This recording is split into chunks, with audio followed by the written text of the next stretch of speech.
What's going on, world?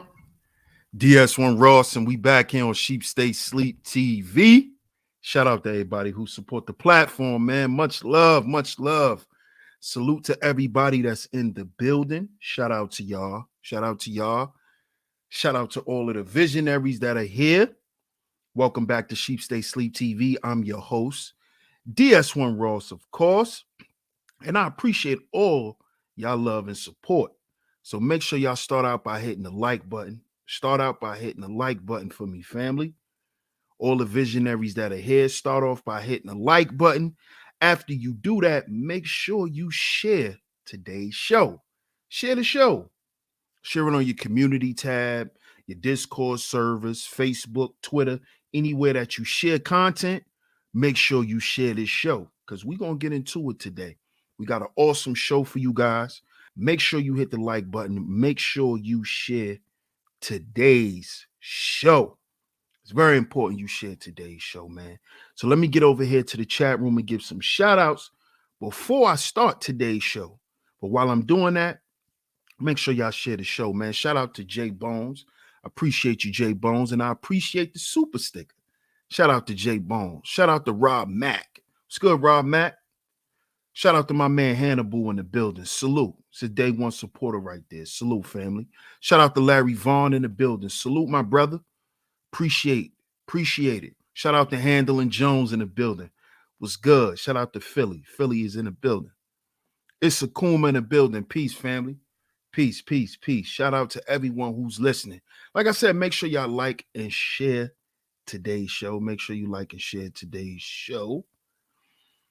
And of course, today I will be reviewing an awesome presentation by Pat Stedman. He just did this presentation at the 21 Conventions Men's Conference. And this was an awesome presentation. And I had to bring it to you guys because what brothers need to understand is we need to understand what actual agency sounds and looks like. You see? And what those men over there in the 21 convention got going on, I really respect the structure. And I really respect how each of those guys take their position seriously and they're effective at what they do. Because at the end of the day, what their sphere is about is to provide men with the proper things that they need to become whole again. You see? They're providing agency for the men that is over there on all levels. So today, we're going to take a listen for a little while on Pat Stedman's presentation. Because, of course, we're in alignment with each other as men on what we speak about on our platforms and also what he does in his professional life. Not just here on YouTube, but what he also does in his professional life. And I said, man, this is an awesome presentation that the men need to hear because we have to understand that a lot of us, admittingly or not, has hit rock bottom in our lives personally. And a lot of us don't know what to do. A lot of us don't know where to start. And of course, y'all support this channel, which I really appreciate it. You know, I love all of the feedback that y'all give in the comment section. Continue to do so because I want to know, you know, if what I'm doing here is resonating with you brothers. Are you guys actually applying some of these things? You know, because at the end of the day, we're providing agency, but you have to accept. You have to accept it. You have to accept it. You have to accept the information. And then you use what you can use with it, and so on and so forth. Shout out to Ebo Sosa. He says, I look forward to hearing your perspective on this. I'm very familiar with the bottom and it being the catalyst for progression. Appreciate you, Ebo. Much love. Shout out to Rob Mack. Appreciate you, bro. Much love to y'all. Shout out to Miss Angie in the building. I see you, Miss Angie. Much love to you, Miss Angie. Shout out to Sir O in the building. Shout out to the villains, man. Shout out to all of you brothers. So let's start out by sharing the screen. And let's take a listen in on this presentation. And make sure y'all go in the description box if y'all want to take a look at the entire presentation. The link to it is there. The link to it is there. This is Pat Stedman of the 21 Convention. Make sure y'all like and share the show, y'all. Make sure y'all like and share the show.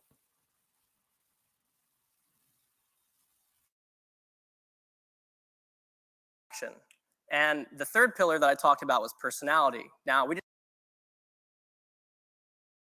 put a 1 in the chat if you guys can hear me. I need to know if y'all can hear that.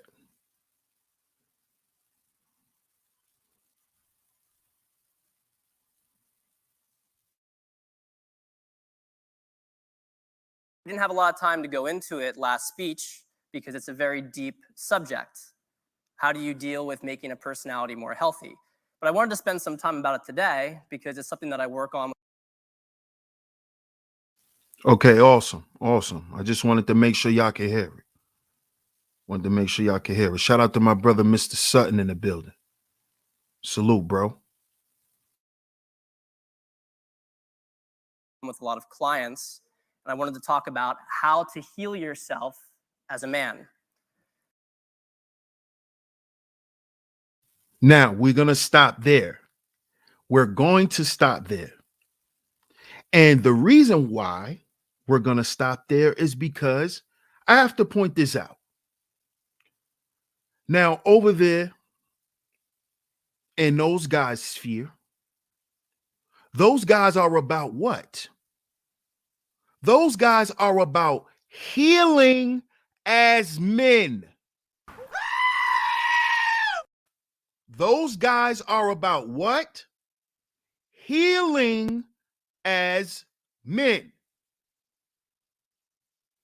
They don't have a problem with healing.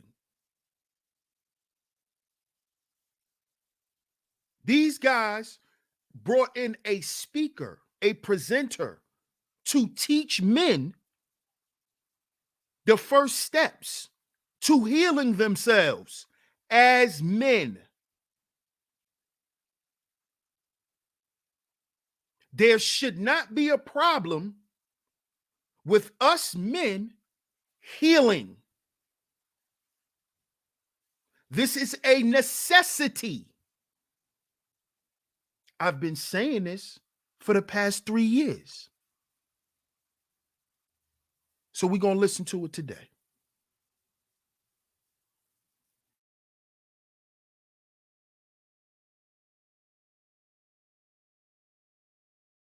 So one of the things that I see a ton, for instance, in the manosphere, is this idea of self-improvement.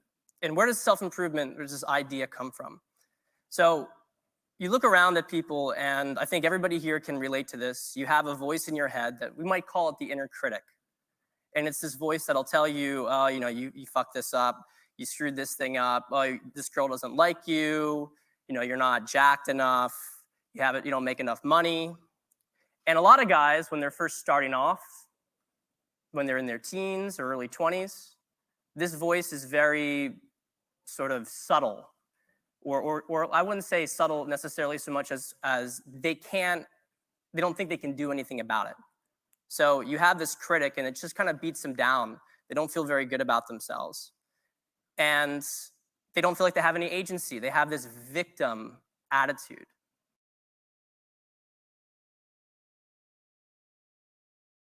Whoa, they don't feel like they have any what, Pat? They don't feel like they have any what, Pat? Huh? They don't feel like they have any what? Agency. They don't feel like they have any agency, huh, Pat? So what what are you guys in y'all sphere here for? What are y'all here to provide the men over there in y'all sphere? Huh, Pat? Let's keep listening to Pat.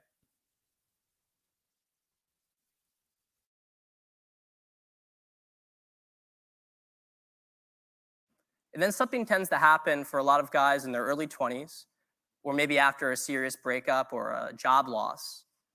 And they have this revelation all of a sudden where they feel like, well, actually, maybe I can change my life. Maybe I can improve. And I think every guy here has certainly made that jump. You wouldn't be at a convention like this that is all about becoming a better man if you didn't think that you could become a better man. But there's a dark side to self-improvement that I've seen. And it's this idea that you have to constantly get to a certain point. So you have this inner critic, and what happens is when guys have this revelation is it's like that voice evolves, and it says, we're going to become stronger, we're going to become better. We're not going to allow ourselves to get pulled down. We're not going to be weak. And you see this stuff all the time. I see it on Twitter. It's like, you must declare unceasing war against yourself, or you must kill the bitch within you. And unfortunately, that creates a lot of negative self-talk. Now, the trap that guys have, they don't like this way of being. And some guys maybe plow through it. Some guys push through with this self-improvement, and they make progress, right? And you know, some guys make even more than others. And they just overpower this sort of weaker part of themselves. But for a lot of guys, it's like 2 steps forward, like 1.9 steps backward. And it's just like slog. And they know they can't go back to the way it was before. They know they can't go back to this helpless position. But it's so difficult. It's still so difficult to move forward.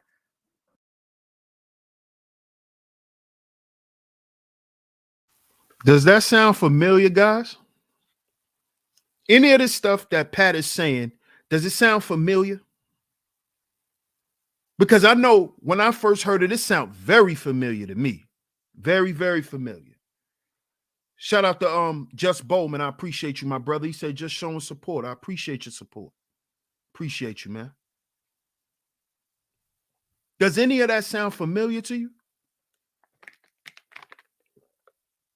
Because see, I'm glad, Pat, that you brought up the dark side to self-improvement, because everyone likes to say, yo, you got to self-improve, you got to self-improve, but that's some hard shit. That is not something that it's easy. And a lot of us brothers, like he said, we get through it. We muscle our way through it. But that's not nothing easy. There's a dark side to that. Because even, and he didn't say this, but I'm gonna say this, because even the guys who muscle up the strength to get through things, that takes a part of you. That takes a part of your personality. It strips certain things away from you. And this is what he's getting ready to go into. And he's describing now, where some guys, you know, with this self-improvement thing, they take 2 steps forward, but then they take 1.9 steps back. That's the dark side to this stuff. And it's because it's a fight between the inner and the outer world.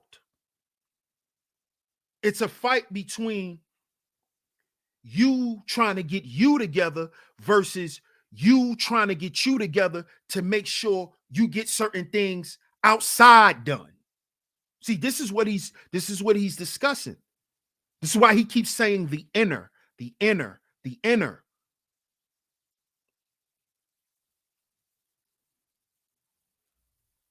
Let's continue. Make sure y'all like and share the video. Like and share the video, y'all.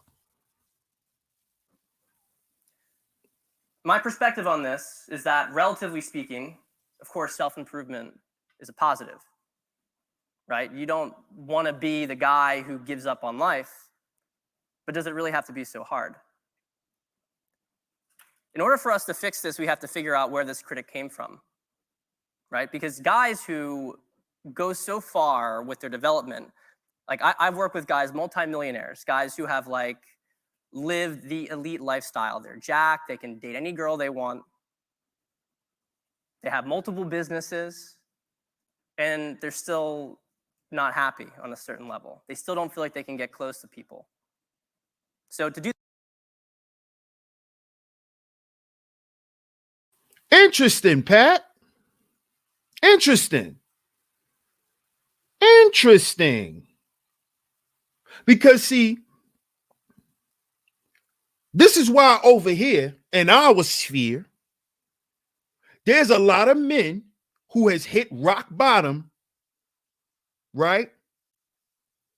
Because at one point they was those guys that you're talking about, Pat. They were once those guys, jacked, you know, had all the money, had multiple businesses, had all of this stuff. But they still was never happy. They still felt empty inside. They still couldn't keep a relationship with nobody.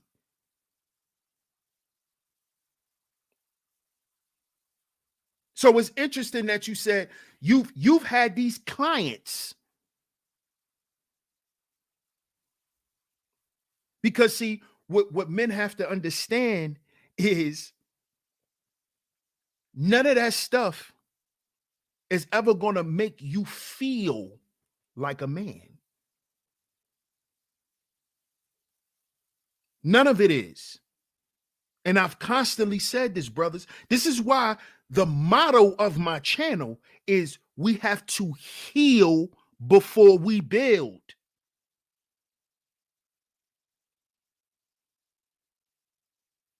Because he's explaining what happens when you subtract healing. He's speaking on when you subtract healing from your personal development, you will never fully develop. You will never even become half of what you're trying to become. This is what he's explaining. You see? Let's continue.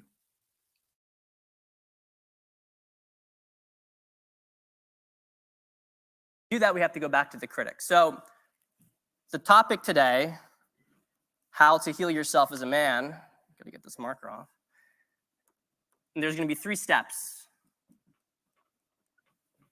to healing yourself. Now, I recommend, of course, I think that you can go through this process a lot faster if you work with somebody. But a lot of guys, even if you do this on your own and you don't work with somebody, it's important to just be aware of it.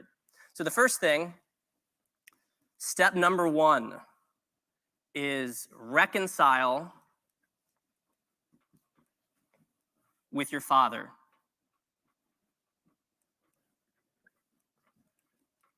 Reconcile with your father and put boundaries on your mother.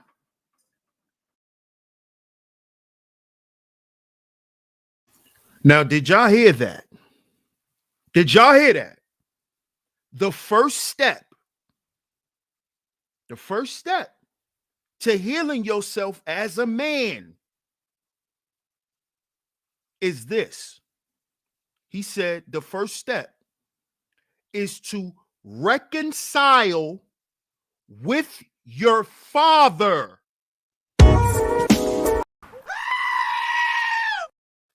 I hit the goddamn wrong button.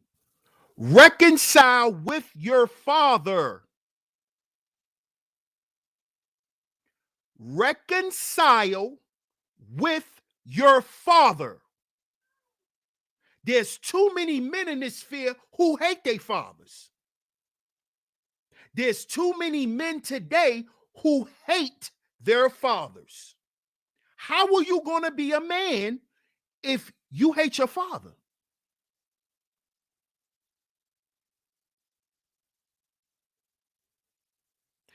When I first watched this presentation, this is what made me say, I have to bring this to the brothers because I just lost my father. New Year's Eve. This past New Year's Eve, my father just popped up and left me.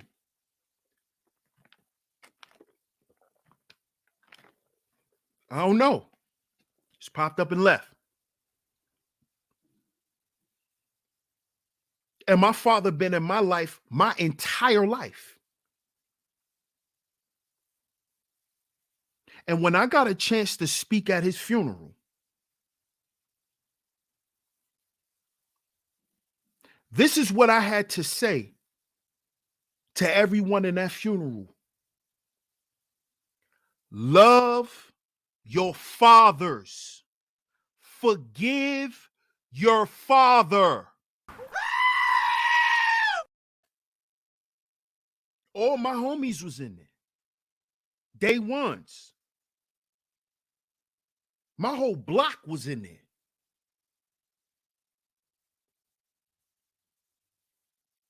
Brothers, you must reconcile with your father. You got to forgive him. You can't go through this life thinking you a man hating your pops. You're not a man if you hate your father. You're not. Sorry. You're not. You're a hurt boy. That's what you are. You're hurt. So let's stop playing kid games. Let's be men. We have to heal, brothers. You have to forgive. That's part of healing. For you to heal. Not for them. You're not doing it for them. You're doing it for you. You have to reconcile with your father and put boundaries on your mother.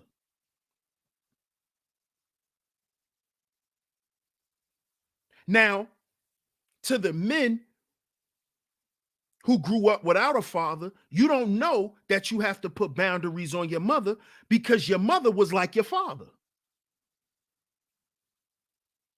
Or you grew up around nothing but women, so women was always the face of authority.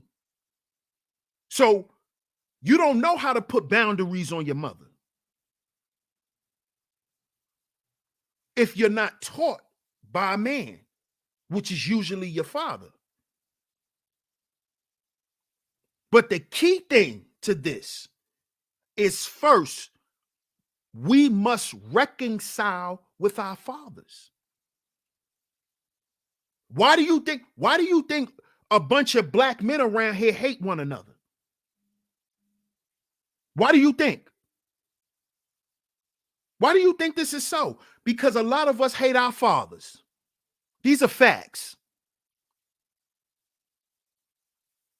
And this is why also another reason why a lot of y'all don't like your mothers. Because you grew up without a father and you blame her.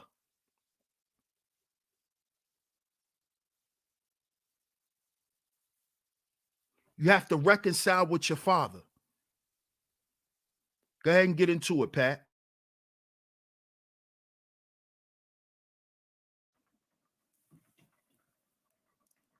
So, why is this important?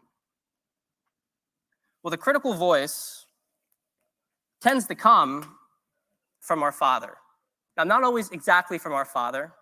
It could come from other men in a life. It could come from a brother. Could even come from your mother. Could come from being bullied, for instance, right? And I think that, we have a very nuanced view on bullying here because on one hand, we think, guys maybe need to get a little bit more toughening up. And I agree with that entirely. But bullying is not so much like a guy telling you to be stronger. It's often an abusive dynamic.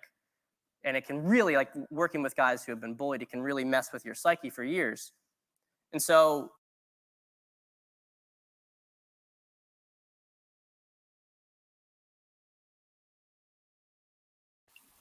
now I have to pause it there because that's a key thing. That's a key thing. A lot of men have been bullied. They have.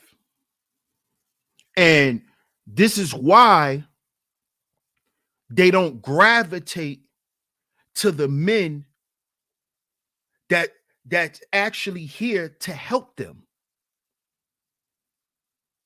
Because they look at them as, oh, he's bullying me. And a lot of guys have gotten bullied. So I understand where that dynamic comes from.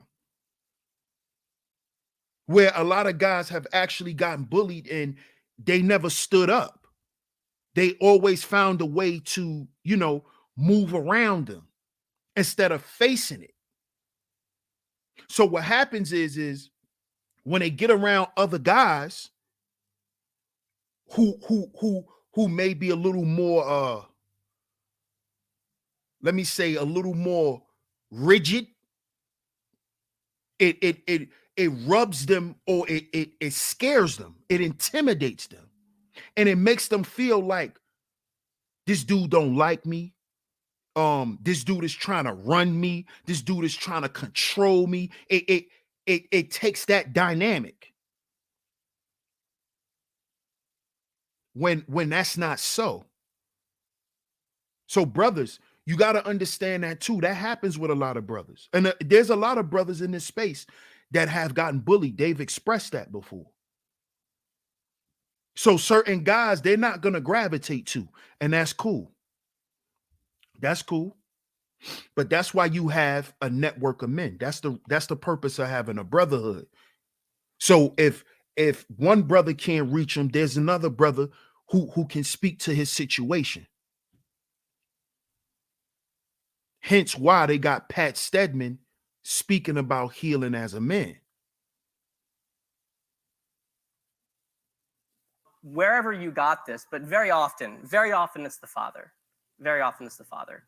And even if it did come from, for instance, the mother over coddling, on a fundamental level, that's because the father was somehow not bringing a healthy masculine energy. And so very often you see with fathers, you see that they're critical or abusive even, or they're distant.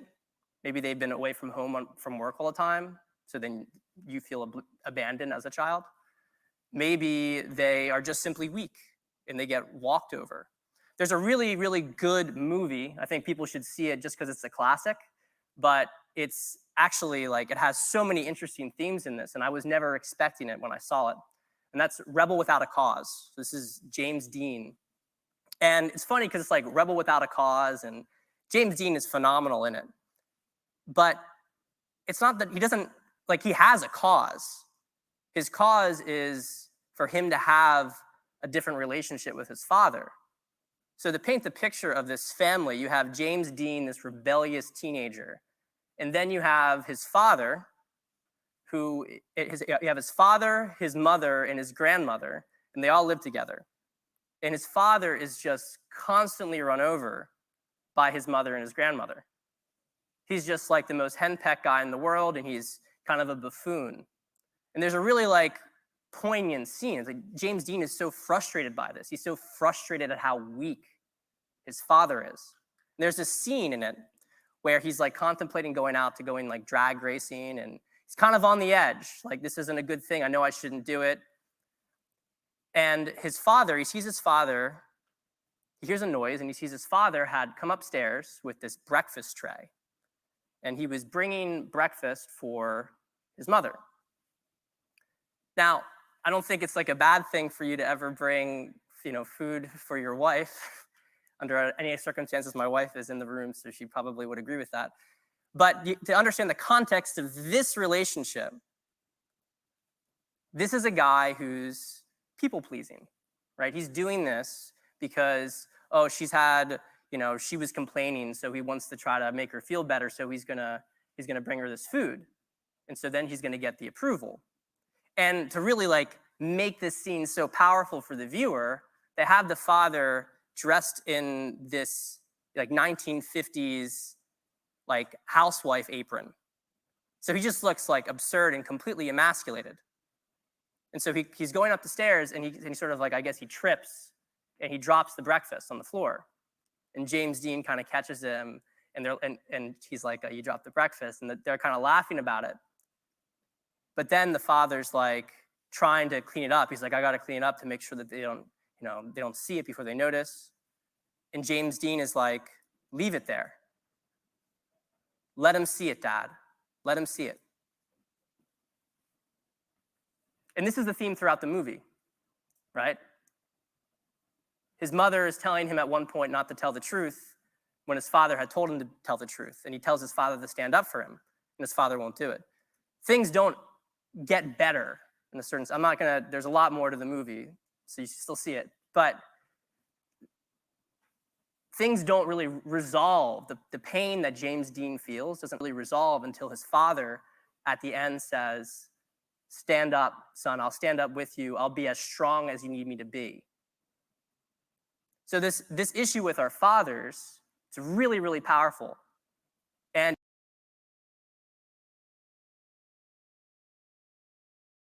did y'all hear that? Did y'all hear that? What Pat just explained is that agency for men starts with our fathers. That is where you learn about agency. That is how you learn to have morals, principles, discipline. You get that from your father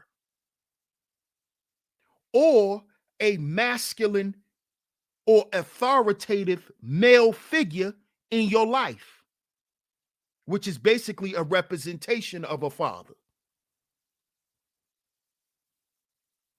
You see?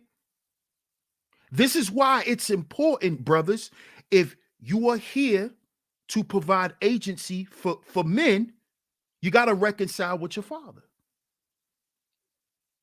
Because if that dynamic is broken, you will never properly learn how to deal with men correctly.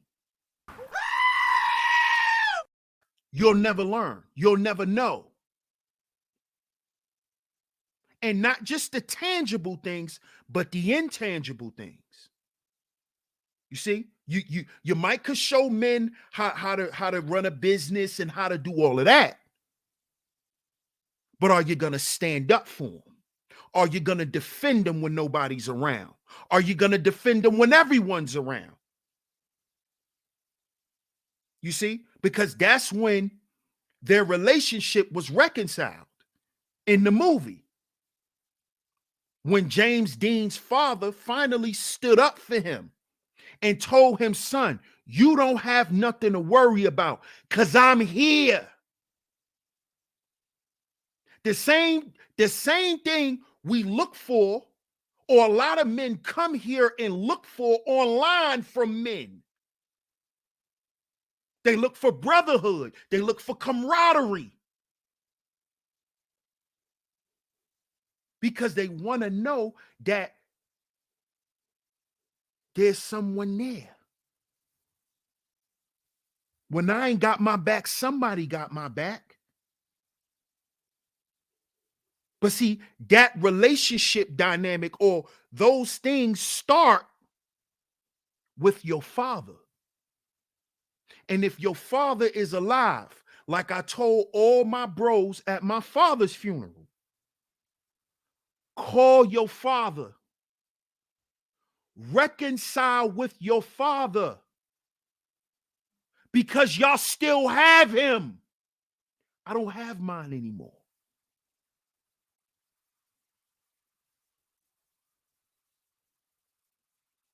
And see, that just show you That should show you how crazy life can be. I grew up with my father. Or most of my friends grew up without their father. But my father died first. Isn't that interesting? That's crazy. Most all my friends grew up without their father in their life, but my father died first. I lost my father first, but had my father my whole life and their whole life. A lot of them came to my father for advice. And their father's still alive. My father dead. Reconcile with your fathers, brothers. You can't talk that man shit. Don't talk that man talk. And you hate your father. Because you're not a man. You're not acting like a man. You see? You're acting like your mama because your mama hated your father. That's why you hate him. Because you don't even know him. If he's still alive, go find him and get to know him so you can get to know yourself more.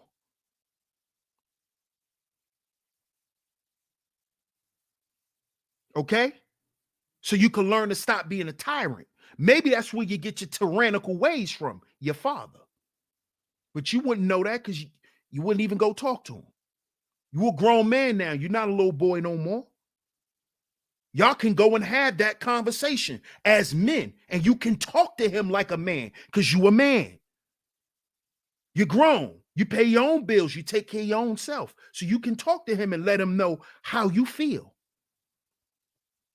how you currently feel, how you felt when you was 9 years old and you never saw him again. You can tell him that if he's still alive.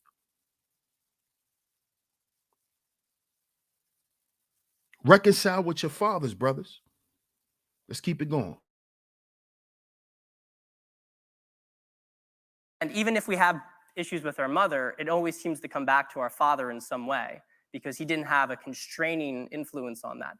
Elliot was talking earlier yesterday about the dark mother, right? This is what happens. The dark mother expands when the father's not there. So we have to talk to our fathers because this critical voice that we have is a distillation of our father. Even if it's not exactly his voice, even if it's a voice that we cultivated on our own as some degree of a projection of our emotions at the time, by healing our relationship with the father, we heal our relationship with masculinity and with being a man that's not distorted. Now, how do you go to market?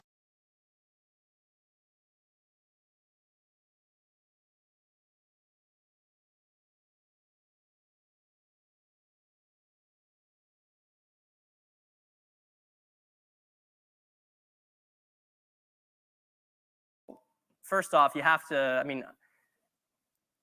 there's a range of experiences guys have with their fathers. Sometimes the wound, like the father was pretty good, right? Even a very good father can still wound a child in some way with a comment. So sometimes it's a lot worse, but regardless of the degree of this, especially when you're a man, understand that if your father has done things that have hurt you, he hasn't been perfect, right? A lot of this comes from his own wounds.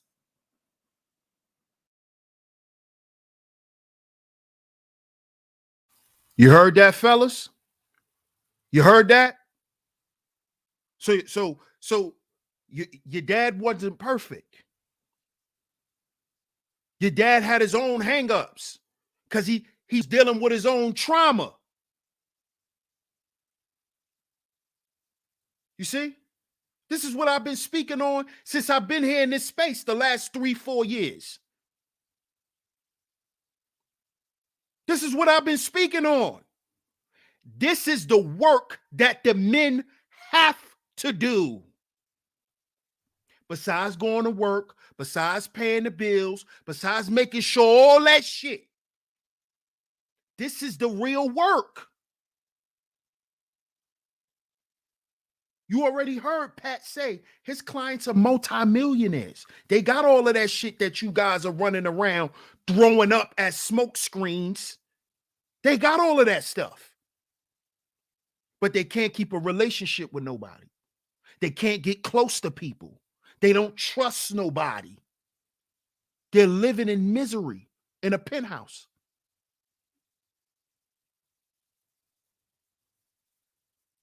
You see? This is the work. We have to heal as men. There's no running away from it.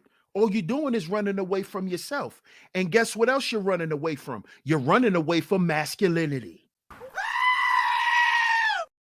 That's what you're running away from. When you run away from that conversation that you're supposed to have with your father, you running away from becoming a man. I don't care how old you are. I don't care how old you are. Because your father is who makes you a man. Your mama can't make you a man. Your mama make you a maggle and a slave for her.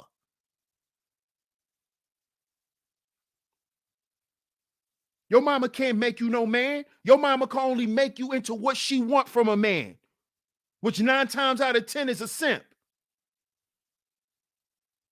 A spiritually impoverished mule of provision. And that usually happens to men when there is a father not present or a underdeveloped father.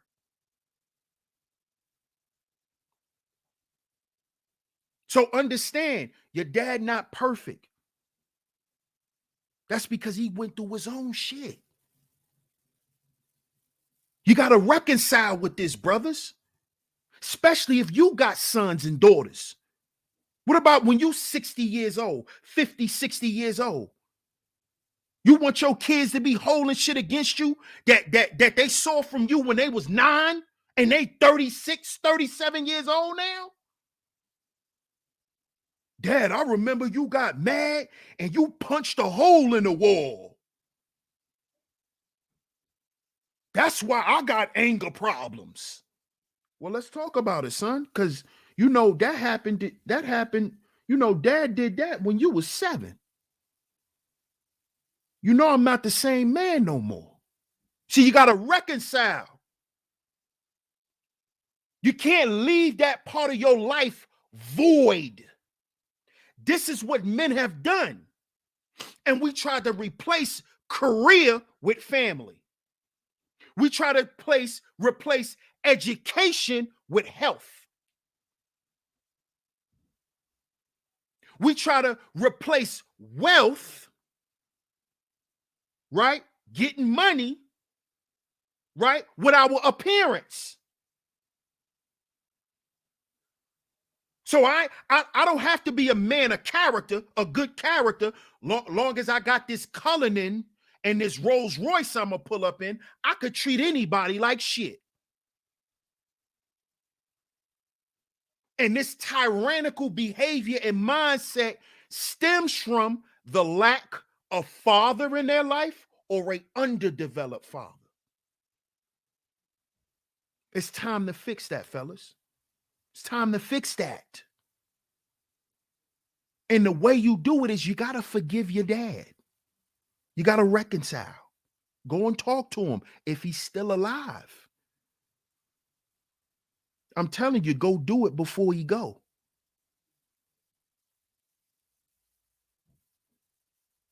Because now I got to talk to my dad in the spirit roar.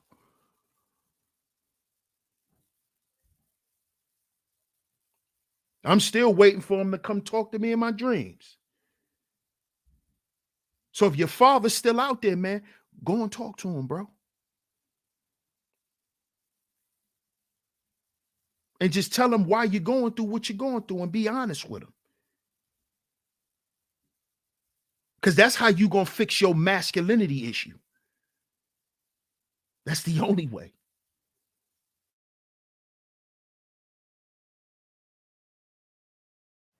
You know, the issues I had with my father was pretty much left by his parents. You know, they were socialites. So he was left all the time with a nanny. like create his own imaginary world. And there's a dissociation that children will experience. And so when he was more distant to me and had a hard time getting close to me, well, I have to understand that, okay, yeah, you didn't give me this and this hurt when I was a kid, but at the same time, like, I have to understand that this is something that you got passed down to, and nobody dealt with it with you. And so it's these generational cycles of trauma. What you'll find is that in the vast majority of cases, the father like wants to have this conversation. He just doesn't know how to do it because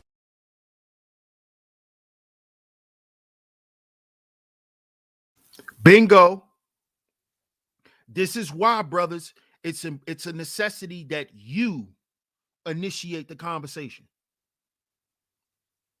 You must do it, because you got to understand that your father feels guilty. Your father know he hasn't been there for you. Your father know, and he knows what you're going through because he went through it.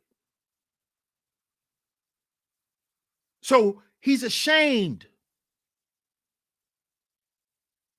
He doesn't know how to come to you and look you in your eyes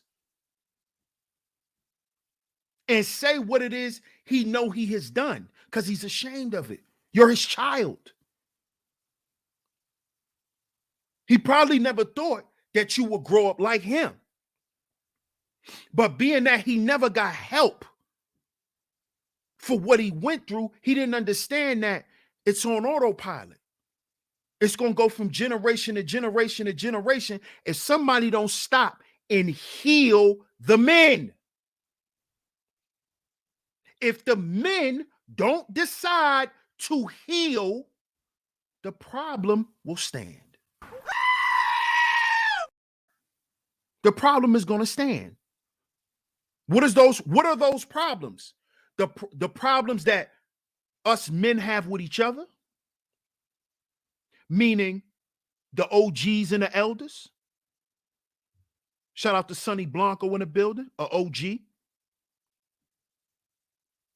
You're going to see the constant beef between OGs and elders, the youth and the OGs, the youth and the elders, the constant issues between men and women.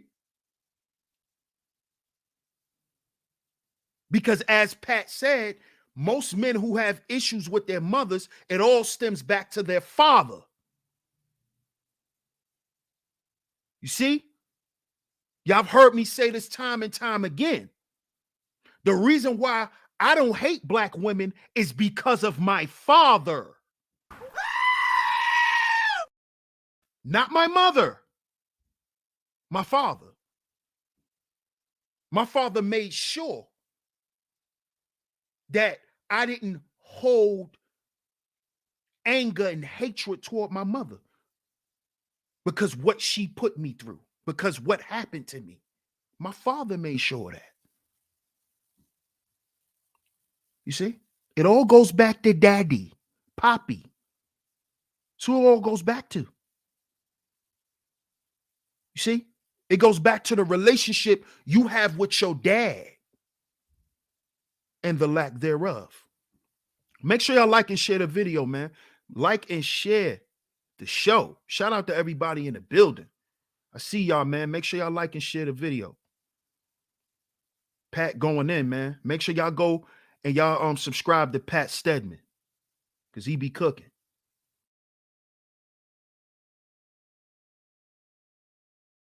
he didn't grow up with the emotional range to express it, especially as he gets older. Because you have these situations where, you know, the mother maybe bonds more with you. And so in a certain sense, he gets pushed to the side. So he has all sorts of complicated feelings he doesn't know how to express. So you go into the conversation with an enormous amount of like love.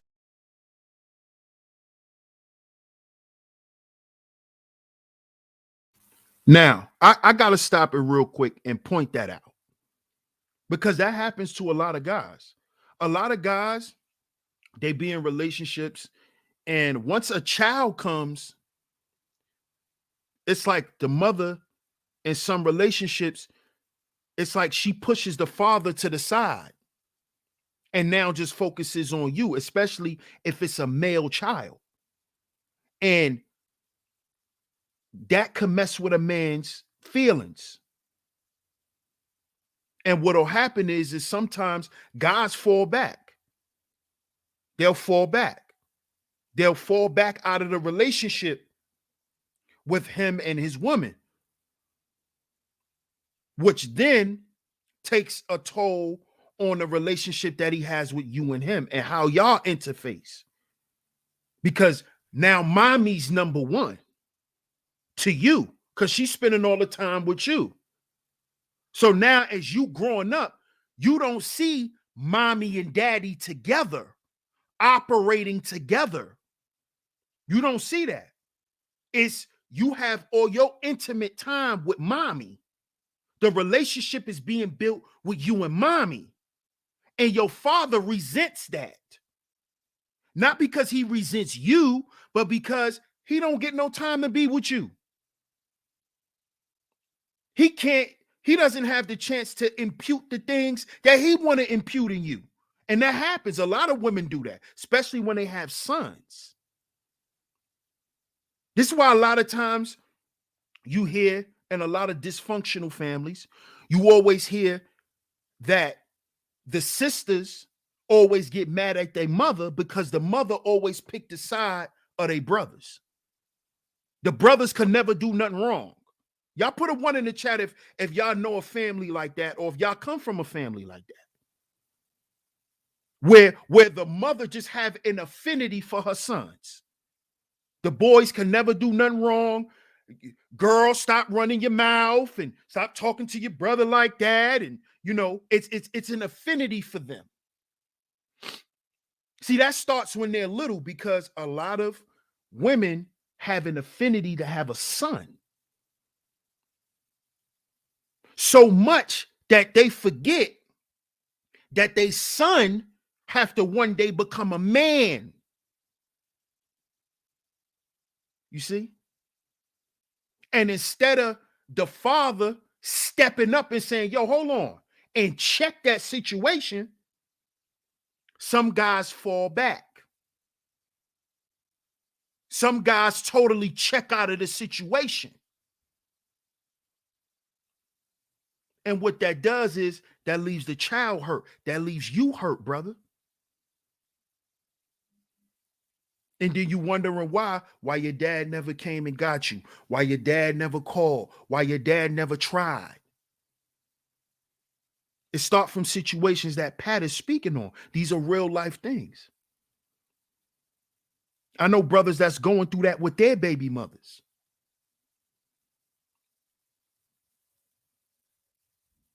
But to the brothers who went through this and you're grown now, you have to reconcile with your father. You have to.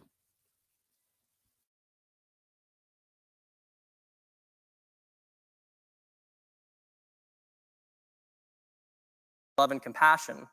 But you do put the question to him, like, why did you do this? Why do you do these things? Like, this is how it made me feel. And what you'll find is that he has a lot of emotions too, usually, and that he welcomes this. And there's a big reconciliation here. And it clears you out so much. This is very, very important. Now, if your father's not in the picture anymore, some people's fathers have died. Some people never knew their fathers. Some people, their fathers they really don't think that there's, based on the dynamic, that there's any real attempt to even communicate. And in these cases, it's obviously not ideal, but you can still go through some of this work. I really recommend you write them a letter, write them something that puts out all these emotions out there. And of course, you don't have to send it, but to do on your own time this sort of process of forgiving and reconciling. Now, at the same time as this conversation with your father has to occur really in private and certainly away from your mother, certainly away from other women. Because one of the big issues here is that, we were supposed to move as men. We were supposed to move like in our early teens. You were supposed to move from our mother's house, so to speak, to our father's house. And a lot of different cultures throughout the world have had rituals like this where the children would be taken away from their mother. And we may look at it as being extreme by modern standards, and maybe it isn't the correct way to go about doing it in some sense, maybe. But there's something definitely to be said about the fact that we have never been able to move boys into this relationship with other men. So we're trying to do some work by dealing with our father later on in life. And by putting up more boundaries in general with our mother, it not only helps us to move more towards our father, which we should have been doing already, but better late than never, but it's also very, very important, as an aside, for your relationships.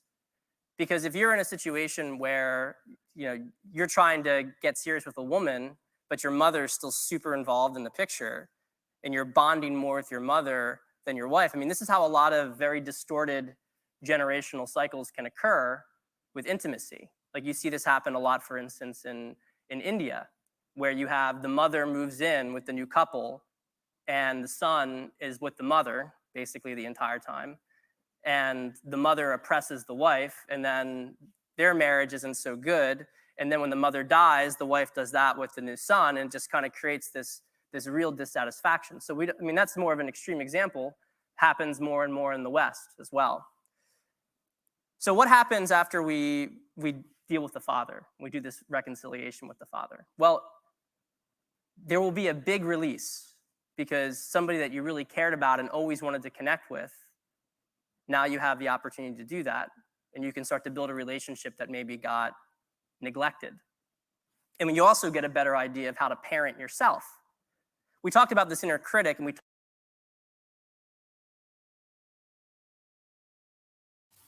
Now that's key. That's key, because he's getting ready to go into the second step. But that's key. That's key. You guys like and share the show. We definitely will be going into double overtime today. I know I don't usually keep you guys that long, but today this is an awesome presentation. We're gonna keep you guys for double overtime. So make sure you guys make sure you like and share the show, man. I appreciate all you guys. Shout out to all you visionaries. But he said that it's important that you reconcile with your father and put boundaries on your mother, because it teaches you how to parent yourself. It teaches you how to parent yourself. It teaches you how to go out in the world and do those things.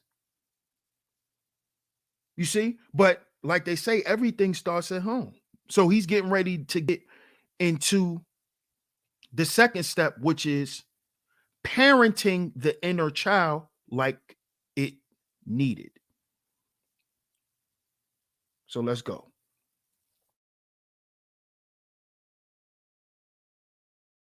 talked about how the critic responds, right? We talked about how the critic responds to us. So this is where we're going to get a little bit weird here, okay? Because the next point here is about parenting the inner child.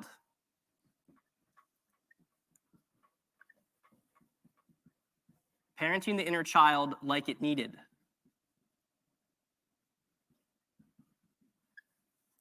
What the heck?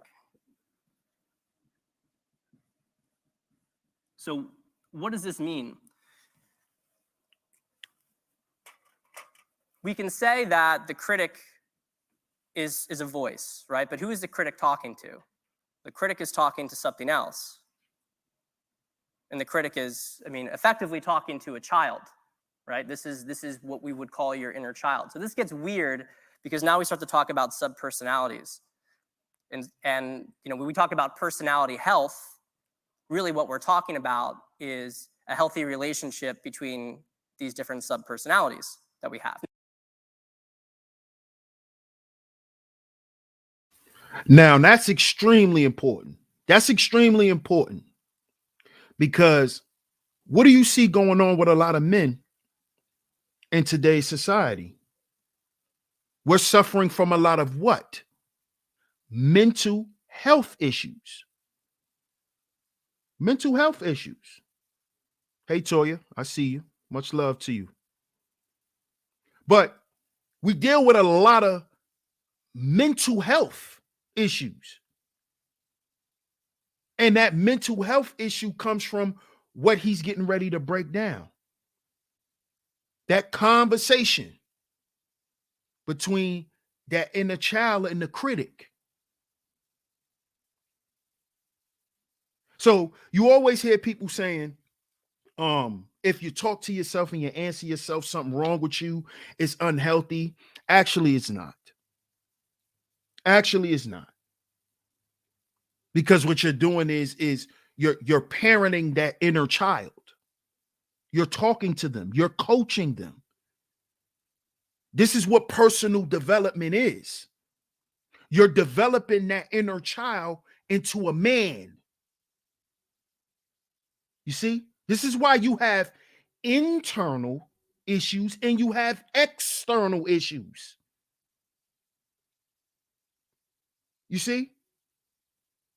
But in a capitalist society, which is all based on slavery, we know that they keep men living an outer existence because that keeps you in slavery. It keeps you enslaved. It keeps you enslaved because you never have time for you. You see? So this personal development stuff that we're talking about is us developing and fixing and healing that inner child in us, brothers. You see? Because nobody wants to be around a grown-ass kid.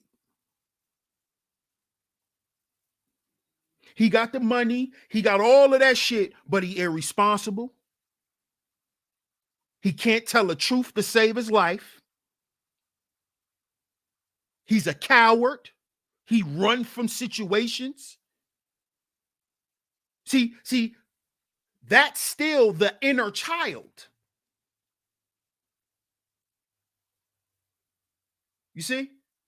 That's what masculinity and personal development is. You got to be a man within.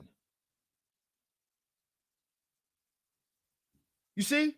Why do you think a lot of these women, and I'm going to go on a tangent real quick, but why do you think a lot of these women are done with the baller kind of guys? Why do y'all think that's so? That's because a lot of those guys are children. They're children. They got the whips. They got the nice shit. But when these women get around them, it's like being with a teenager. It's like being with a teenager.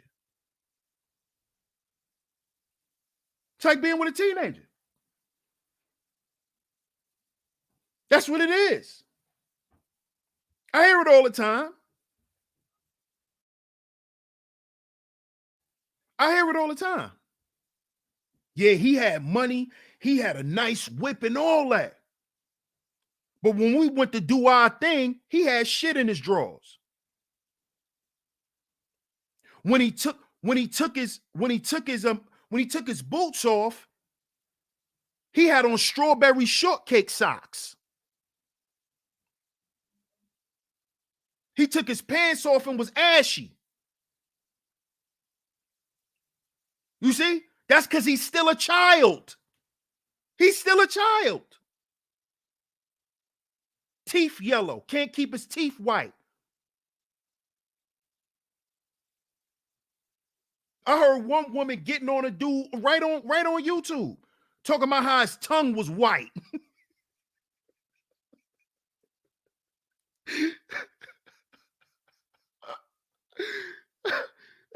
Now this guy's supposed to be a six-figure earner, but he don't brush his teeth.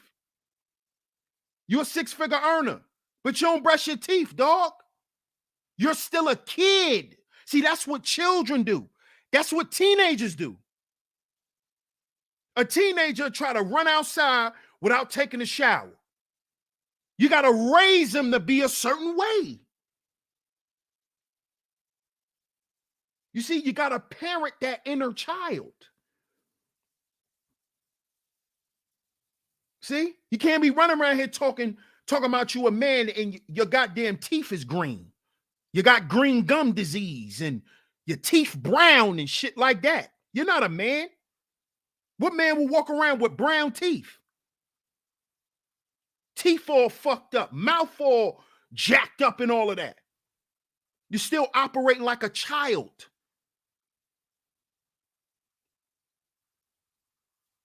Because you think because you got money, this is how male children think. Because growing up and being around men, all they do is see us do is spend money. If you got children, your children don't actually see the process that you go through to make money like that. So they looking at dad like dad always got money. Dad could pay for this. Dad could pay for that. So as a child, as a little boy, you think that's what a man is. Dad keep nice clothes. Dad always got some nice shoes. He got a plethora of fitted hats. Dad got nice watches. He got a bunch of cologne. So you thinking that's what a man is. Because dad had money to pay for all that. Not understanding that it takes more. See, that is the mindset of a child. And a lot of us men don't understand that we're still operating that way. So let's keep listening to Pat. Make sure y'all like and share the show, y'all.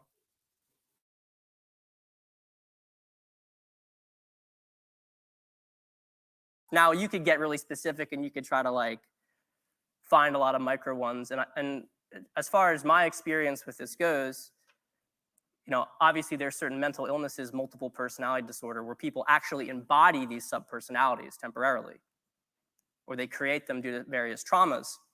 But I don't know if you guys have read any of Eckhart Tolle's work, but one of the things he talks about in A New Earth is he talks about how he saw this crazy person talking to himself on the sidewalk. I mean, I live in New York City, so you see that quite a bit. And this is somebody who's, you know, maybe has schizophrenia or something, and they're talking to themselves, and he was saying that this person's crazy. But then he realized himself that he was doing the same thing. So it's very common for us to have this sort of parent-child dynamic internally. When you reconcile things with the father, the parent actually eases up a bit, because you start to think like, because you actually in some sense become the father to your father. And so then you're able to, you know, not be so abusive, so to speak, to that inner child. But the problem here is that, okay, this is a big step forward, and maybe the parent does a bit of a better job, but the child still has a lot of internal pain. And so what a lot of guys do is they reconcile this, and so they no longer are beating themselves up, but they're still like, okay, kid, you know, but now we're gonna go forward. We don't really need to worry about you anymore, because I'm not gonna attack you anymore. We're good. Whereas the kid still feels like crap. And this is something that's really important, because if any of you have ever had a situation where you started to get anxious, you didn't know why, right? Or you procrastinated a lot, you didn't know why you were procrastinating, you would self-sabotage, even if you really were like, this is a really important thing for me to do. I really want this project finished. It's gonna be making really good money. But then you find yourself like fucking around on YouTube or something. You're like, why am I doing this? Okay, why am I doing this? Well, what's going on is the inner child's like, hey, what's going on here? Like, you haven't been paying attention to me. Like, you're putting too much pressure on me. Like, I'm scared, I'm not feeling great. And so the anxiety we feel, because what is procrastination? And this is the whole thing, like, I think discipline's great, but if you have to be constantly disciplined in everything you do that moves your life forward, like, discipline is a tactical thing. Like, okay, there's a little bit extra pressure, I'm gonna push through this. Discipline is not like, I gotta be disciplined and get up at the right time in the morning, I gotta be disciplined and go to work, I gotta be disciplined to the gym. Like, this is not a discipline issue. This is an issue with internal alignment. And so you have this child gets upset, has these little tantrums, And a lot of people, what they would do before this step is that's when they'd attack themselves, and then they redirect energy internally, and they actually can't do stuff. All procrastination is an anxiety response. That's it. It's distraction.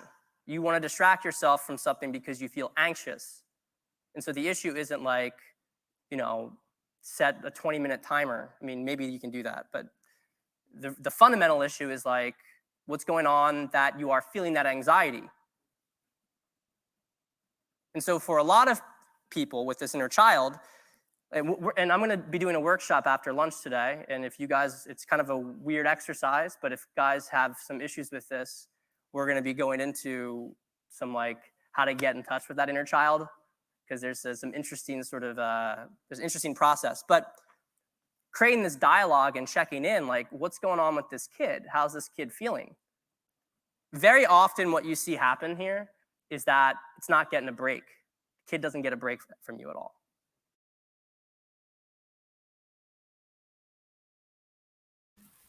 Now, this is where we go into where I spoke on and did the show. Don't grind yourself into a grave. Don't grind yourself into a grave. This is what happens. Because as he said, this is not a problem with, this is a lack of internal alignment. You see? That's what this is about. It's not about external shit. It's not. Personal development has nothing to do with external things. It has to do with men being spiritually aligned. That's what it's about. You being connected to you and God. If you serve a God. That's what this is. That's what this is. Personal development is not you going to get a better job, not you working to get a raise, and that's not personal development. None of that is. None of it is. I've been trying to tell you, brothers, this for the longest, but I'm glad that the 21 convention and Pat Stedman spoke about this, because all of us men need to hear it. This is for men, for all men. Healing is for all men. It's not for women. Emotional intelligence is not for women. Healing is not democratic and for women. No. That's for men. That's for men. That's for the brothers who are seeking to become the best versions of themselves. See, you can't be the best version of yourself if you don't heal from certain things. You can't be a better father. You can't be a better leader. You can't be a better boss if you don't personally develop. You don't become a better boss because you got more money. Because just because a motherfucker got more money don't mean they're going to share it. It's you becoming a better person. The main things that we speak about here in this sphere is us not being seen as human. But we first have to stop dehumanizing ourselves and look at ourselves and look at our own humanity. And if you want to be seen and treated as a human, you can't ignore your own feelings. You can't ignore the feelings of the next man. You can't say emotional intelligence doesn't matter. You can't do that because you're hurting men. You're telling men you don't have to heal, just deal with it. It's whatever.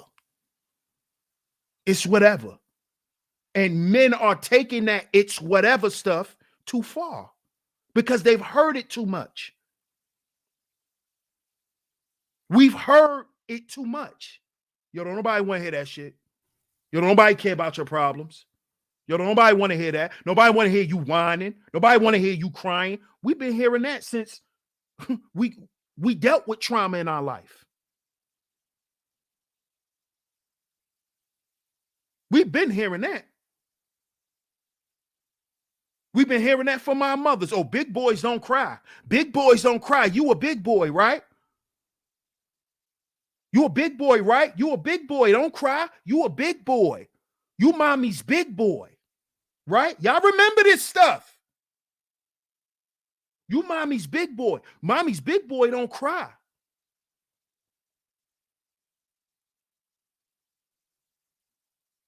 Come on. But then we say we want to be seen as human. Come on, brothers. Come on, brothers. Stop the capping.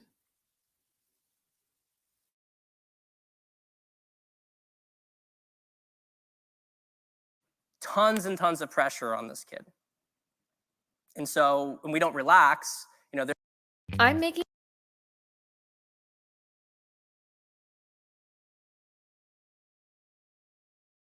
in a Telegram chat this morning, this guy was talking about his friend who works this like really you know, it's not a very good IT job, and he's in front of a screen all day long. And what happens is he comes back from the job, he feels like crap, and then he goes and plays video games on his phone for 5 hours.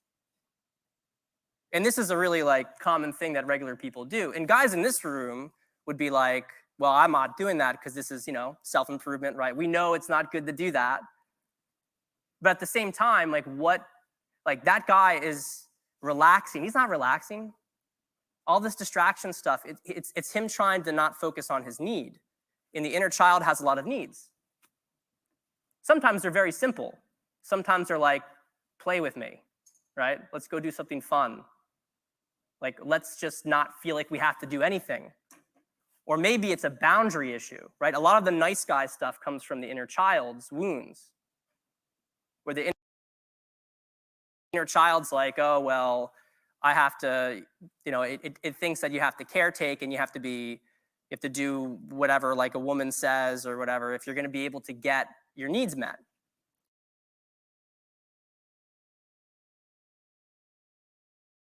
Bingo. Bingo. So that's where the Jonathan comes along. He's speaking on how men become simps. Because you start thinking that you got to just accept whatever and do whatever to get your needs met. So you could get what you want. This is an inner personal issue. This is a problem in here. Not a problem with your income, not a problem with your education. No. It's an internal issue. Because you don't have to have money to be a simp. It's an internal issue, fellas. We got to heal.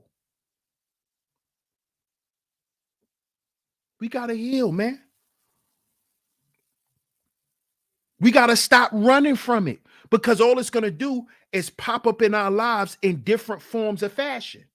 That's all it's going to do. That's how you start simping. It comes from that inner child's wounds. Now you become that spiritually impoverished mule of provision. I got it. I got it. I pay for it all. I do it all. I'm this. I'm that. But you still don't got no respect.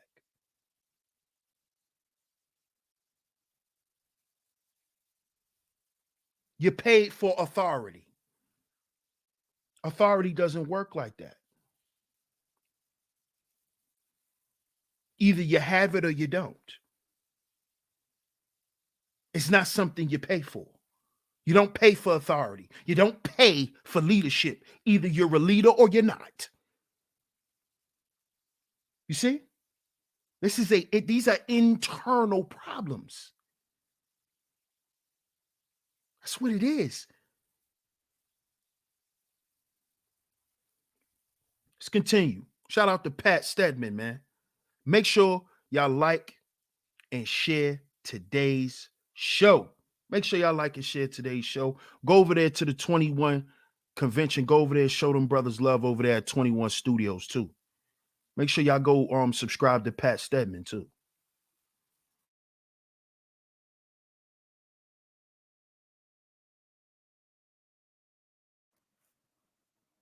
So it decides not to even think about its needs. Let's like tune them out. A lot of guys do that. They tune out their needs entirely, and the needs are the inner child's. So some of the things that you can do with that is just really pay attention to it. There's a mentor that I had, Alex Allman, and I started working with him. It's kind of like, he's brilliant. I mean, he's a relationship intimacy coach, and he's been around for like 15 years or something. And I had known about him since I even got started on this journey. I was like 20 years old in college watching his videos in my dorm room. And so it was really cool, like 2 years back, when I started to work with him in like a mentor capacity. And I was doing it because I wanted to, seal up some stuff within my relationship. But it was interesting that the conversation I had with him that was actually the most impactful had to do with this concept of laziness and productivity. And I was talking to him, and I said, this was about first 2 years of my business. I was just self-sabotaging so much, it was out of control. Because in the past, I would have, I would have the fact that, okay, there's a deadline, right? If I didn't finish this paper, I get an F, and then, I wouldn't be good enough. And then, so I'm going to finish the paper even if I have to stay up all night. And then the same thing repeated itself when I had my corporate job. I had to do some report. Okay, I was put it off. It's like, all right, I got to pull an all-nighter and stay at the office. But when I started my own business, there's no boss now. It was just me. And so I had all these problems with productivity. I'd try to work, and most days I wouldn't get anything done at all. I'd just kind of get into a spiral. I'd go distract myself. There was so much like anxiety within me I didn't realize. So I was talking to him about this. At this point, things had gotten a little bit better, but it was still pretty rough. And I said, how did you really become productive and everything? He's like, well, what do you mean? It was like, well, what did you do to like really help to build up your business? And, I've been struggling with productivity, and, how did you stop being lazy? He said, well, I didn't stop being lazy. He said, I'm lazy. I'm like, what do you mean you're lazy? This is like a guy who's famous, multimillionaire, who has a very similar kind of mindset towards coaching that I do. And so, you have some guy who's like a pothead who's like chilling on the couch, and he says like, yeah, man, it's cool being lazy. It's kind of like, all right, yeah, cool. But when you have a guy like that, who's got a beautiful wife, got an incredible life, wealthy, and he tells you, yeah, I'm lazy. It's like, okay, I'm listening here. So he asked me, he said, what's the time that you felt proud of yourself? And so I was thinking to myself, I was like, must have been the freshman year.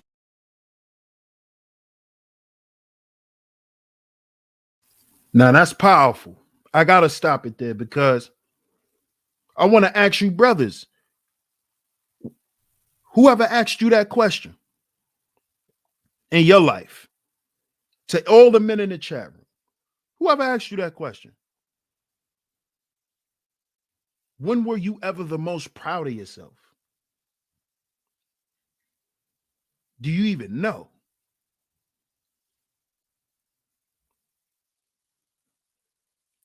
And if somebody did ask you that question, who was it?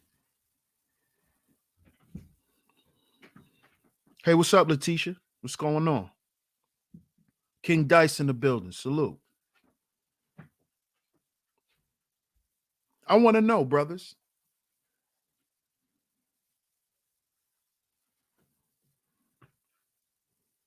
Whoever asked you, when was the time in your life where you ever felt the most proud of yourself? A lot of us brothers, we don't get that. We don't get that question. We don't. Because they've never asked themselves that question. So, brothers, I hope y'all got a pen and a pad out and y'all taking notes. That's also the reason why I've made each point a banner. So you guys can write this stuff down. Write these key things down. Because this is about healing ourselves as men. That's what this is about. You see? So make sure y'all get y'all a pen and a pad, man. Make sure y'all write this stuff down. It's important. It's important.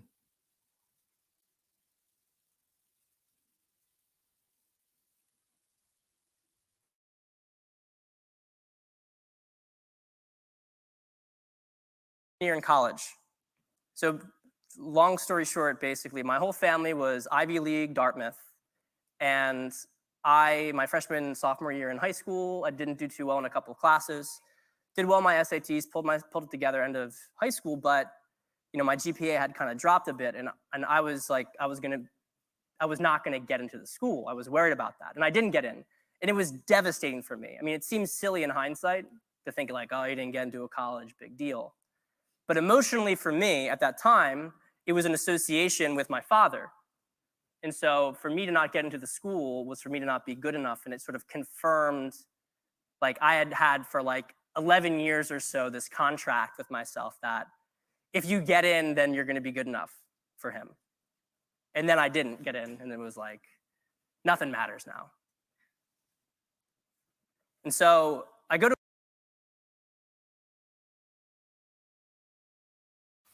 That's important. That part is extremely important because he basically said that, or he displayed how the accomplishments that men seek to go out and achieve is to first get the approval of your father. It is not to get the approval and the congratulations and all of these things from the world. You see?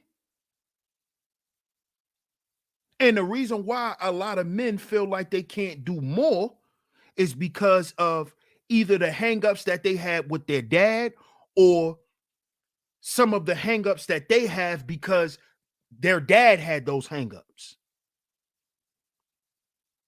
You see how it goes back to your father. It goes back to number one, and reconciling with your father. And reconciling certain things that your father passed off on to you that may have not be good. Because trauma, we know trauma is transferable. We can pass it down if it's not addressed and healed. You see? So this is why you have men who go out and try to impress the world. See, you going out trying to impress the world and show the world everything you are because you don't have a relationship with your father. You see? You don't have a relationship with your father, who probably didn't have a relationship with his father. So you go out in the world and you use all of these external things that validate your manhood because your father never validated it. So then you go and you think a woman could validate your manhood. That's why you go out and you grab all of these external things and say, I'm a man, and you need to submit to me and all of that.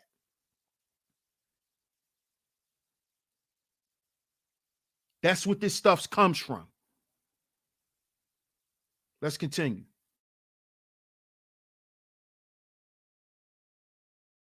To a great school freshman year, but I didn't care about the school. I was like, fuck this school, because I was like, it's like, I'm not good enough. The school's not good enough. Like, we're all not good enough here, right? It was this sort of thing.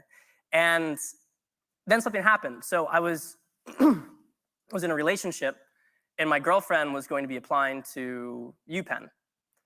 And I had not really thought of myself as going to a city school, but I was thinking like, well, my issue was my first 2 years in high school. So if I do really well my freshman year in college, I'll be able to get into that school. Maybe I can get in. And UPenn's an Ivy League. It's even better than Dartmouth. Then I'll be able to fix all this, and I'll be able to stay with my high school girlfriend.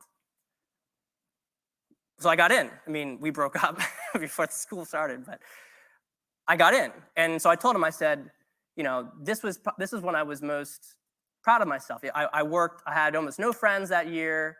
I just worked constantly at school to try to really make sure my grades were incredible. And I was really like, I probably never been more depressed. Like, I'd have these, I wasn't suicidal, but I'd have these sort of, I'd think to myself, like, I just want to wander off in the woods where nobody can find me. It's like kind of like close to that. And he said, you realize that you just said that the time you were most proud of yourself is when you were like borderline suicidal.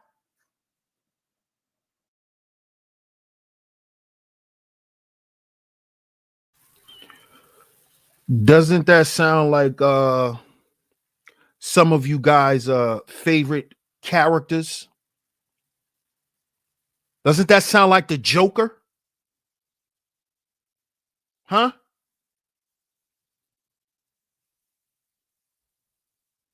His mentor just explained to him and showed him that the time that he felt the most proud of himself,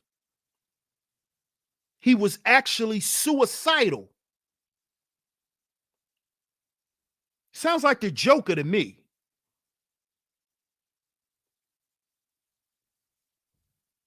And let's go to the Joker movie. What was the Joker's real problem? He didn't know his dad.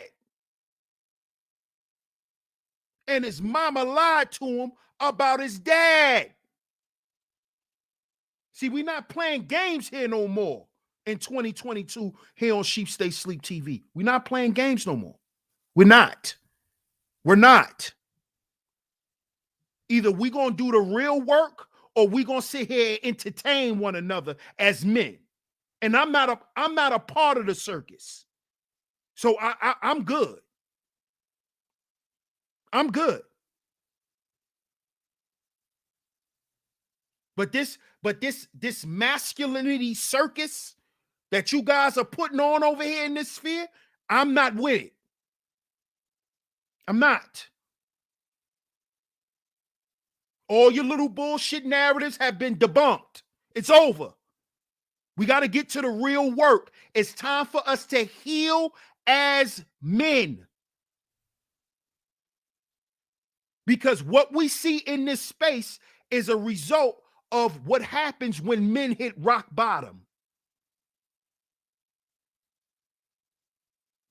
This is an example of when men hit rock bottom. You have what you see going on in this space now.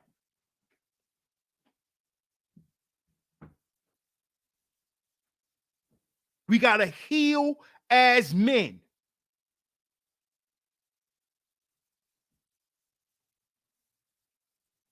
Why do you think a lot of our male celebrities, Kanye West, Kevin Gates just went viral for talking about at the height of his career, he wanted to kill himself. And a fan who was suffering from suicidal tendencies told him that if he kills himself, how many people in the world would kill themselves that day?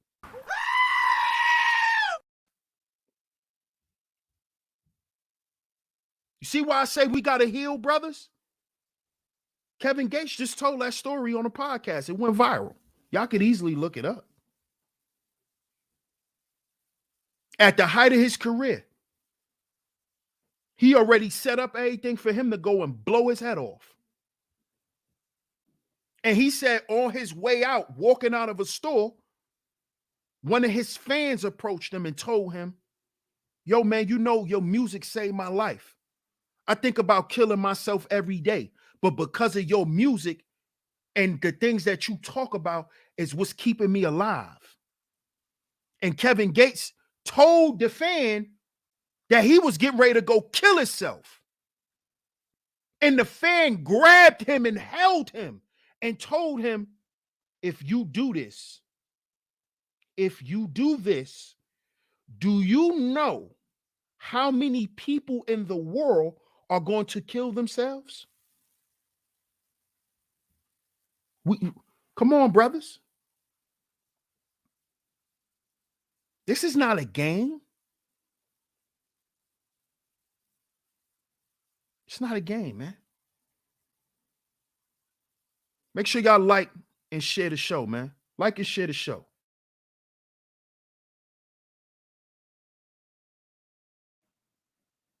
It's like, man, this is like a kind of weird belief here. That I'm only actually good enough if I'm doing things that like don't make my inner child feel good. It's like every single thing, okay, like inner child shuts up and doesn't get in the way, then things are good. And this is the problem, like, you know, guys who do the self-improvement thing, they think they can kill this part of their personality and they can't. You can't bully or overpower the inner child. You can like stuff him in a closet and then he'll like rattle on the closet door eventually. So all you can do is heal it. So you heal the inner child, you start to pay attention to it. You start to prioritize the inner child over other people. This is boundaries, by the way. Boundaries is basically you're taking consideration of your needs before other people's. And it's important because if the inner child is not getting its needs met, then you're not able to actually perform. The crazy thing is after I took Alex's advice, and I've continued to, you know, push that further over time. When I say push that further, I mean take more time off. My productivity's gone up dramatically. I went from struggling to get stuff done like 3 days a week to being able to easily work 6.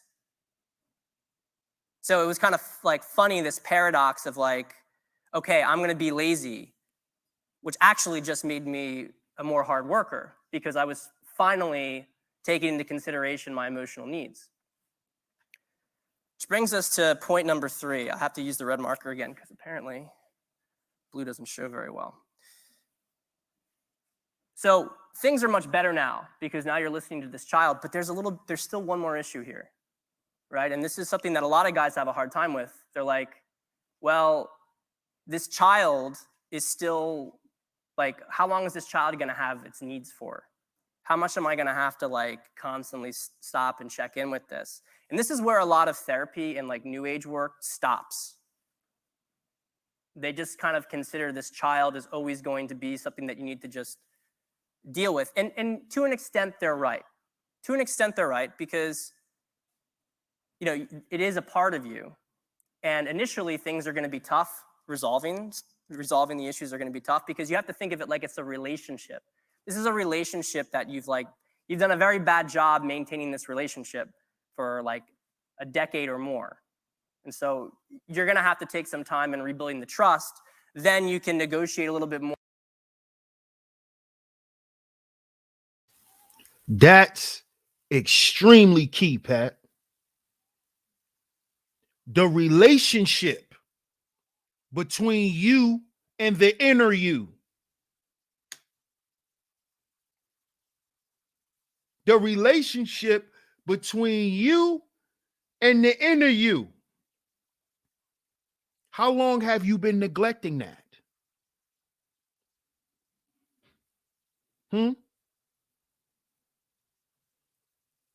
How long have you been neglecting that? How long has your inner child been neglected, standing in the corner with their arms folded? How long? And how long are you going to suppress them? This is why you're so uncomfortable. This is why. Because you're neglecting the first relationship that you need to have. And we know that relationship was severed due to certain traumas, meaning number one, the lack of relationship you had with your father. You see? So this is why you've been neglecting a relationship with yourself, that inner child. That's where your needs are met at, that inner child.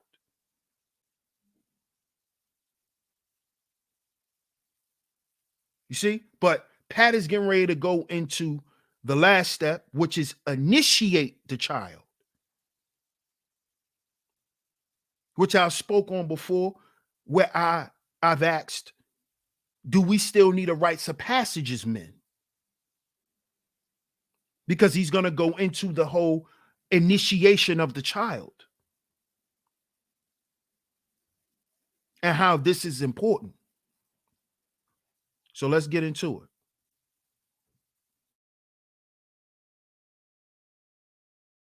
More if this child's saying, hey, we're going to go out and play, but today we have to really work. Okay, you just got to deal with these like, all right, I trust you. Whereas initially it's kind of like, screw that, you never do that, you never play, right? But the child doesn't really want to stay a child. Like this is the whole thing when it comes to personality work. Like you have these sub-personalities, but ultimately what you want, I mean, if you listen to people, you know, trying to get quiet minds, I mean, you can meditate, but if you don't do this work, it just pops up again. You have to do the healing. Ultimately, what you want when you want that alignment is that the inner child is more integrated with the rest of your personality. And so how do you do that? So it doesn't just stay a child that constantly is tugging on your leg. You have to initiate the child.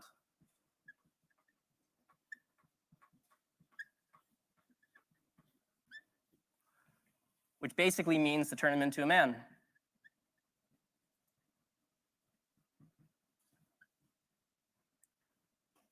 A lot of the masculinity work that guys do, their issue is that they skip these early steps. And so they're like, well, it's got to be tough, we got to do these things. And so the child is doing some of this stuff, acting like a man, but doesn't really feel like it belongs in a certain sense. You don't have a good relationship with it.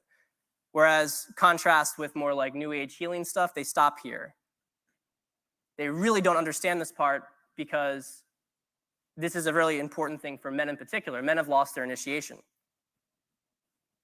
We talked about how men, when they were in their early teens, used to be taken and educated.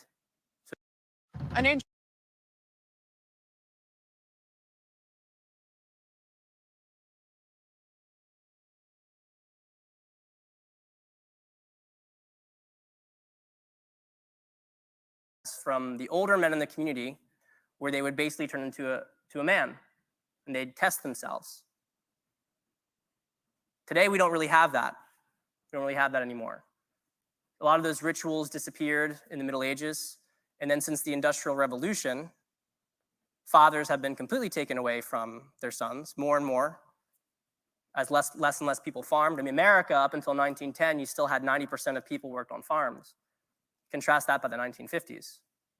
Is it any wonder that there was a revolution that got tired of all the, people romanticized the 1950s, but there was a lot of stuff going on beneath the surface that led to it, in addition to all the psyop stuff that we've talked about, which I 100% agree with.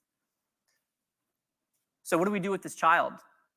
Now, part of it is finding other mentors and coaches, people who can act as Robert Bly, Iron John would talk about, as a sacred king, someone who could do the work that the father couldn't do to help to move them in that direction. and that's 100% helpful. And usually they play certain roles in that journey and speed up the process dramatically. But I think that you also need to go to the place where all initiations happened. All initiations throughout history always happen in the same environment, the wilderness. Nature teaches a man how to be a man. You're not distracted by other things out there. You may have to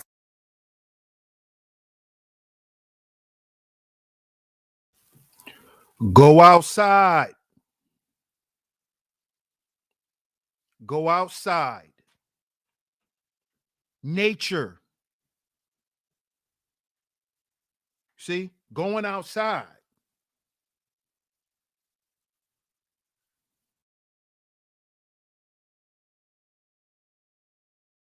fend for yourself. You have to deal with the elements. You have to deal with potential dangers, some animals, bears, whatever, especially when you go out to real serious wildernesses. And what happens in this journey is you and the child are together. And you can take that child and you start to pull it through the process. You're working together to accomplish a goal. Now, I'm going to be fully honest here. I'm still experimenting a lot with this area because there's not a lot of benchmarks or guides to show us how to do it. But last week, I tried something different. So I went on a 80-mile trek in the Appalachians for a week, and I didn't eat. It was about a 152-hour fast by the end of it. And the purpose of this was to put me through mental and physical and spiritual conditions, that maybe there'd be some sort of initiation that would come out of it. I'll be writing about that in more depth, but I don't know how many of you guys have fasted. Fasting's I lost 10 pounds, I guess great, but it's a very powerful experience from a spiritual perspective. You lose a lot of energy, especially going uphill. The second day of that trip was very, very rough because your body has to transition. But after that, you get this incredible clear-headedness. I mean, physically, you're going about half as fast as you would go normally. But you start to get really clear-headed and the rest of the world starts to fade away. And one of the things that I noticed in here was that I started to lean more and more heavily on the highest Father, I suppose you could say. And I started to feel a sense of initiation that was coming from above, that I was getting guidance. I was getting support.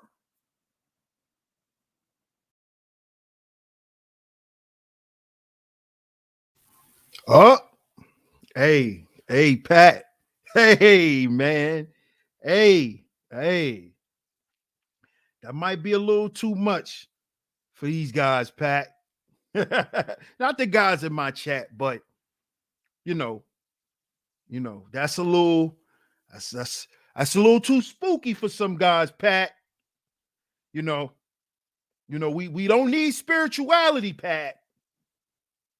That's a little too much there. That's a little, But I know exactly what you mean, Pat. I know exactly what you're talking about. But for some guys, that could be a little kooky and spooky. But let's play a little more, and then we're going to wrap today's show up. Make sure y'all like and share the show, man. I appreciate everybody that's here, man. I appreciate y'all. Shout out to Spotlight B-Ball. Shout out to you. Shout out to my man, Po Boy Films. Hey, it's me, C. Good to see you. Much love to you. Shout out to everybody, man. Make sure y'all like and share the show. I'm going to play a couple of more minutes, and then we're going to wrap this show up.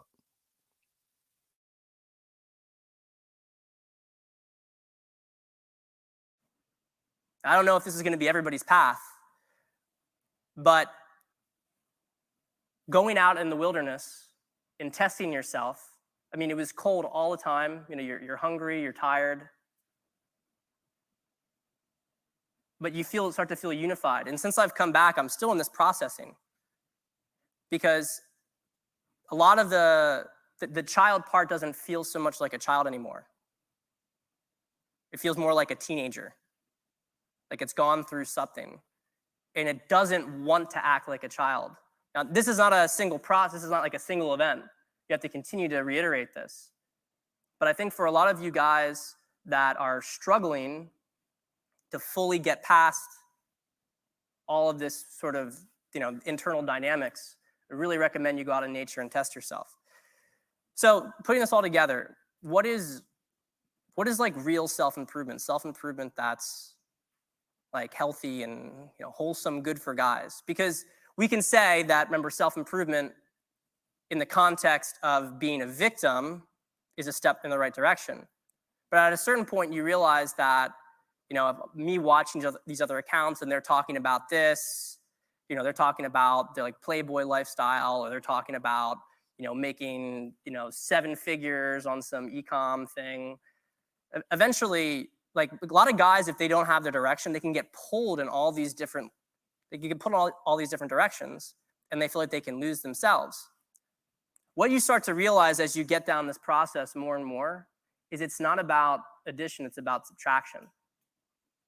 That you guys have, each of you, have your own incredible journey ahead of you.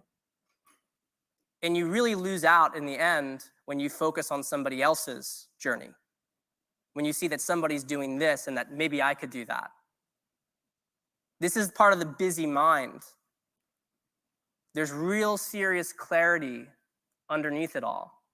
And the more stuff you begin to remove, the more the path becomes clear. And it's an incredible adventure. So if there's anything I can leave you guys with today, it's this idea of taking what resonates and leaving the rest. Right now, you're at a conference, you're being exposed to ideas. This is a period of openness. And you guys are receiving. Once this is done, let it marinate and see what resonates, keep that, and discard the rest of it. That's how you become a true man. Thank you.